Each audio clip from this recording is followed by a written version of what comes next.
Jahatnya globalis cabal dengan virus dan vaksin masih banyak yang belum sadar juga. Padahal 1,5 tahun sudah menghajar dunia. Kalau masyarakat awam wajar mereka tidak paham, karena itu mereka memang diarahkan untuk selalu jadi korban, baik oleh pejabat ataupun media mainstream. Tetapi ada pejabat yang paham namun malah memilih menjadi agen globalis cabal. Ini keterlaluan. Tapi banyak juga pejabat yang gak paham bahwa 1,5 tahun ini dunia masuk kategori perang biologi. Namun tetap merasa saat ini adalah masanya business as usual, normal-normal saja. Jadi kita mundur sebentar. 2014 masuk periode pemimpin baru di Indonesia. Waktu itu masa normal. Kemudian di 2016 mulai masuk masa perang dagang Amerika Tiongkok. Di sini mulai terlihat bahwa banyak pejabat yang gagap. Selama 2016 hingga 2020 mengelola negara bukan pakai mode wartime, tetapi pakai seperti masa normal. Hal ini membuat Indonesia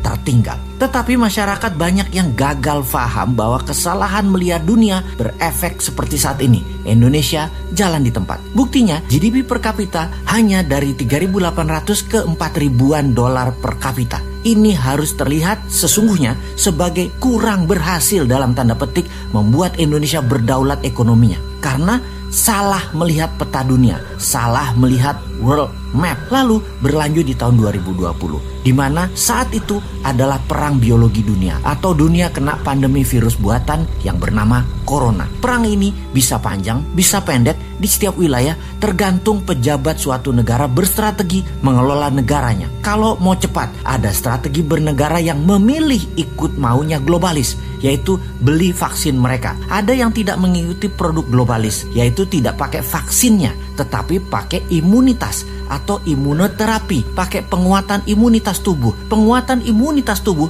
sangat berlawanan dengan maunya globalis cabal, yaitu menggunakan vaksin. Negara yang di bawah pengaruh globalis pasti menghalangi terapi imunitas, termasuk tidak mengizinkan atau tidak mempromosikan biomedical yang pakai jamu-jamuan, herbal, stem cell, skeletum, multivitamin, dan lain sebagainya. Pokoknya harus vaksin, wajib vaksin, produk asing lagi. Amerika, Rusia, India, Tiongkok semua terbanyak pakai produk mereka sendiri. Mau itu vaksin, mau itu biomedical peningkatan imunitas. Jadi ini fakta ya, strategi keluar dan menang dari COVID kita bisa menghitung dari data lapangan, di mana kalau 70% populasi sudah memiliki kekebalan tubuh atau imunitas, maka dikatakan wilayah tersebut sudah memiliki herd immunity atau herd immunity-nya tercapai. Ketika herd immunity tercapai, maka virus corona bisa terkendali dan musnah. Cara mencapainya adalah dengan sesegera mungkin dilakukan vaksinasi dan memberikan kekebalan tubuh. Dengan strategi yang dijalankan setiap negara berbeda, maka akan didapat fakta pencapaian herd immunity di Indonesia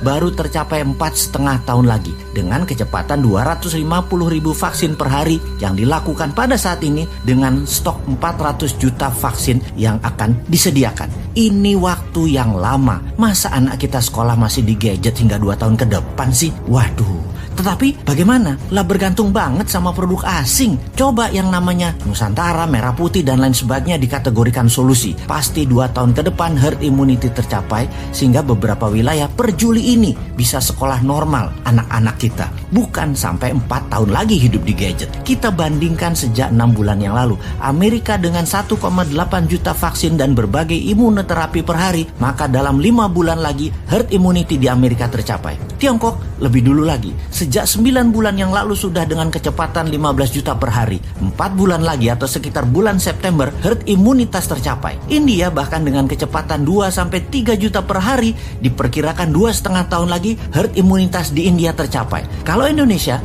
masih 4,5 tahun lagi. Ini gawat, bisa nggak berhaji selama 4 tahun ke depan. Ya ini mismanagement kelolaan bernegaranya. Ditambah bisa sekolah dari gadget hingga 4 tahun ke depan. Waduh, bisa hilang keterampilan sosial anak-anak generasi Z zilenial ini yang saat ini usianya 20 tahun ke bawah. Jangan begitulah mengelola negaranya, wahai pejabat.